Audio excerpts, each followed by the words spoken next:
দাসপুর ১ নম্বর ব্লকের রানাপুরে বিপুল উৎসাহ উদ্দীপনার মধ্য দিয়ে অগ্রদূত ক্লাবে সন্তোষী পুজো এবং নরনারায়ণ সেবা। আপনারা দেখছেন STSP নিউজ বাংলা, সবার খবর সবার আগে। সত্যের খবর।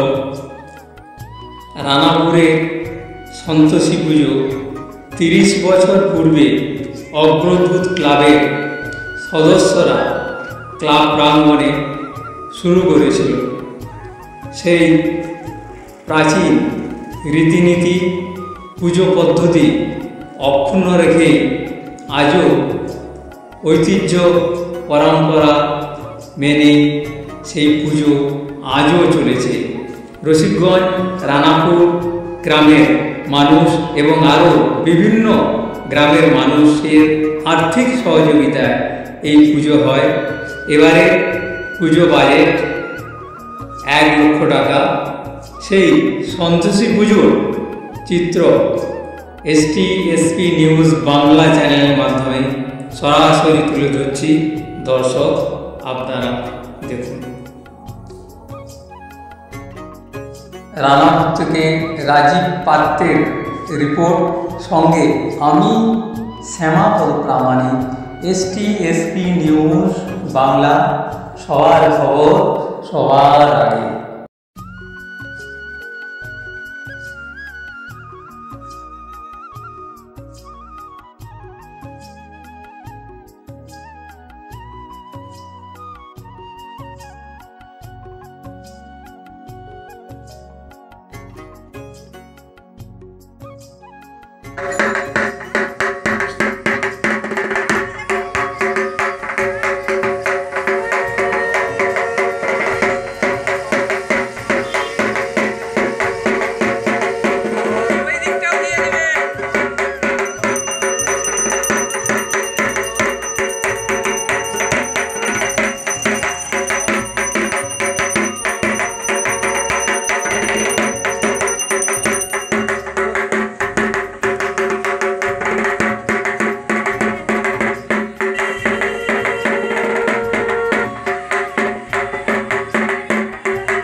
ক্লাবের নাম কি?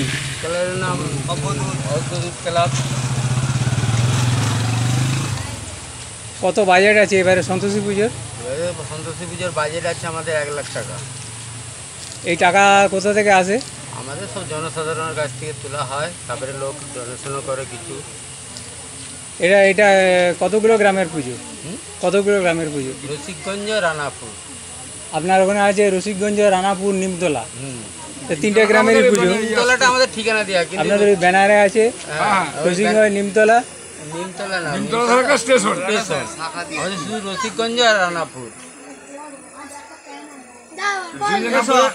সদস্য নিয়ে কাম করা যায়, 2টা সদস্য দিয়ে আমরা। সদস্যদের চাঁদাটা বেশি। বাজেট কত আছে? 1 লাখ টাকা। 1,20,25 হয়ে যায়, আমরা 1 লাখ টাকার মধ্যে এখন হাঁটি। আপনি এই পুজো কমিটির কমিটির সঙ্গে যুক্ত তো? হ্যাঁ, যুক্ত। আপনার নাম কি? আমার নাম অরুণ বায়েন। কি বললেন? অরুণ বায়েন। অরুণ বায়েন। এই নরনারায়ণ সেবা কখন থেকে শুরু হবে? 12টার দিকে শুরু হয়ে যায়, যে যা ডিউটি একদম সবাই। এই পুজোটা কদিন চলবে?